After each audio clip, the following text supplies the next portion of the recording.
Perkenalkan, kami dari kelompok 4 akan mempresentasikan hasil diskusi kami yang berjudul Spesialis Obat Hormonal dengan anggota kelompok saya, dengan saya sendiri, Siti Hidayah, Kristi Cintami, Irsa Suryati, dan Nur Atika.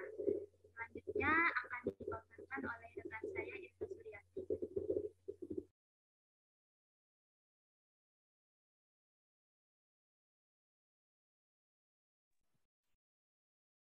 Baik, di sini ada pokok pembahasan yang kami bahas. Yang pertama ada definisi hormon, yang kedua ada prinsip kerja hormon, yang ketiga ada penggolongan hormon, yang keempat ada mekanisme kerja obat hormon.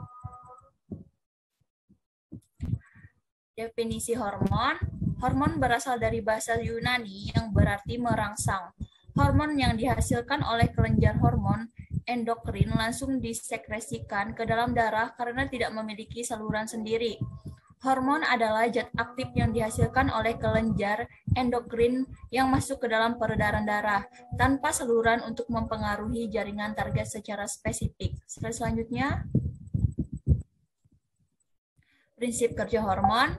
Sistem kerja hormon berdasarkan mekanisme umpan balik, artinya kekurangan atau kelebihan hormon tertentu dapat mempengaruhi produksi hormon yang lain. Hal itu disebut homeostasis, yang artinya seimbang. Selanjutnya, penggolongan obat hormon. Yang pertama ada obat antidiabetik, yang kedua ada hormon kelamin dan obat mempengaruhi fertilitas, yang ketiga ada hormon tiroid dan antitiroid, yang keempat ada kortikosteroid dan kortikotropin, yang terakhir ada gangguan endokrin lain. Selanjutnya akan dilanjutkan oleh rekan saya, Nur Atika. Selanjutnya ada antidiabetik. Yang pertama antidiabetik oral.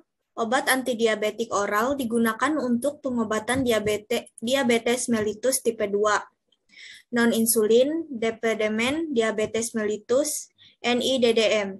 Obat antidiabetik oral dibagi menjadi 3, yaitu yang pertama ada sulfonylurea, yang kedua ada biguanida, yang ketiga ada antidiabetik lain yang terbagi lagi menjadi acarbose, dapagliflozin, linagliptin, liraglutid, neteglinid, pioglitazone, repaglinid, sitagliptin, sacagliptin, dan pidagliptin.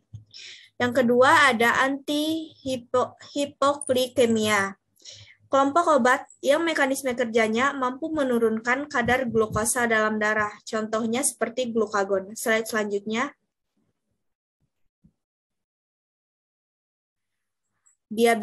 Diabetes mellitus, diabetes tipe 1 yang bergantung pada insulin, IDDM, timbul karena defisiensi insulin akibat pengerusakan autoimun sel beta pankreas. Penderita diabetes mellitus tipe 1 membutuhkan pemberian insulin.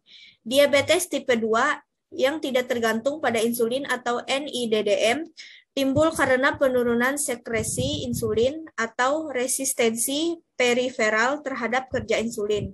Obat pengobatan diabetes mellitus salah satunya insulin, obat hipoglikemik oral. Slide selanjutnya.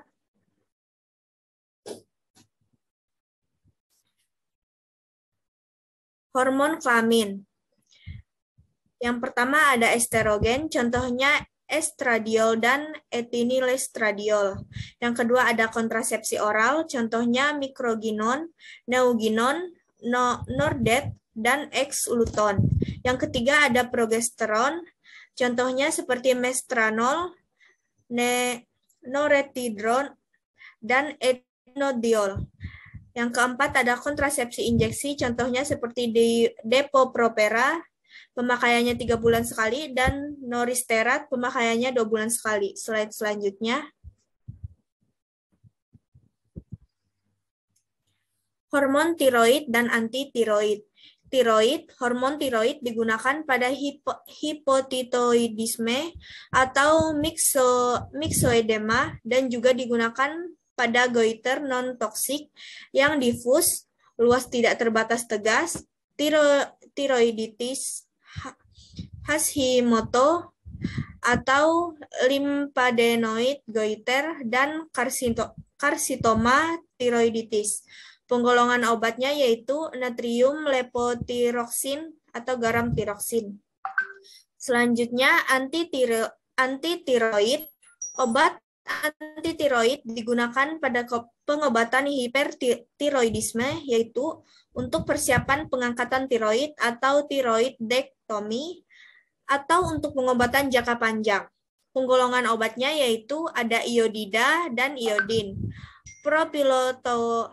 Propilitiurasil, metimazol, karbimazol, dan tiamazol. Slide selanjutnya akan dijelaskan oleh rekan saya, Gresti.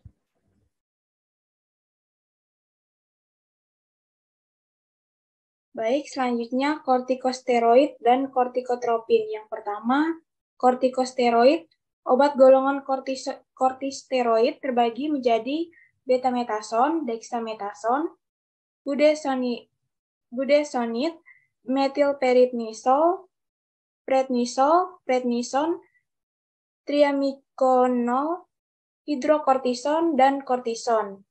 Selanjutnya, kortikotropin,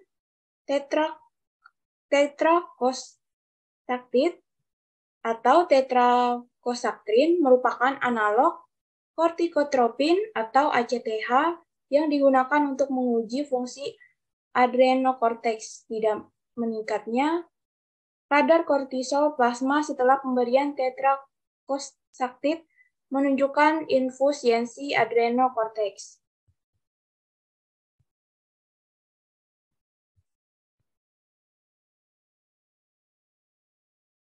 Selanjutnya, mekanisme kerja obat hormon. Yang pertama, mekanisme kerja antidiabetik.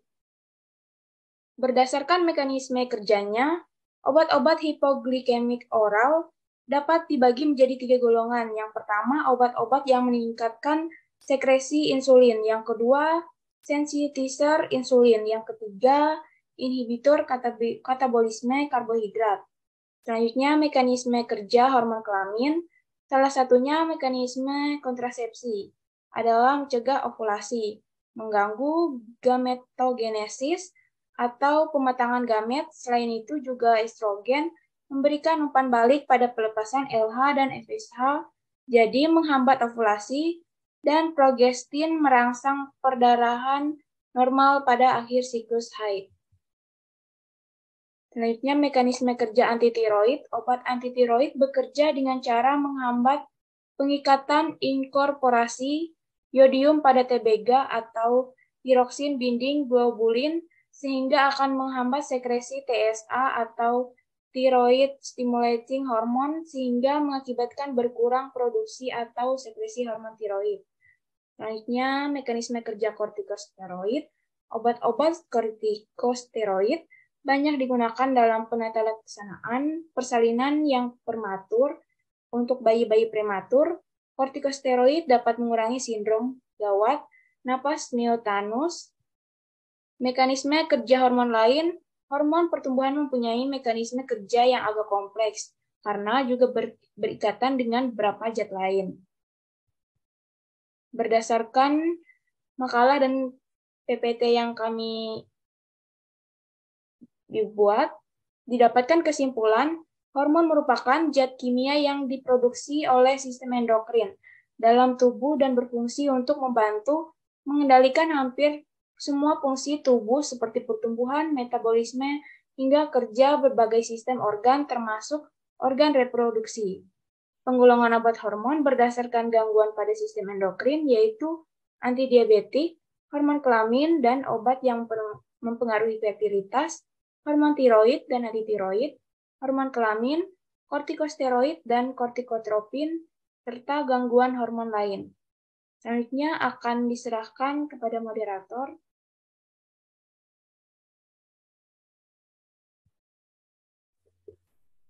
Baik, sekian presentasi dari kelompok kami. Jika ada kekurangan atau salah kata, kami mohon maaf. Wassalamualaikum warahmatullahi wabarakatuh.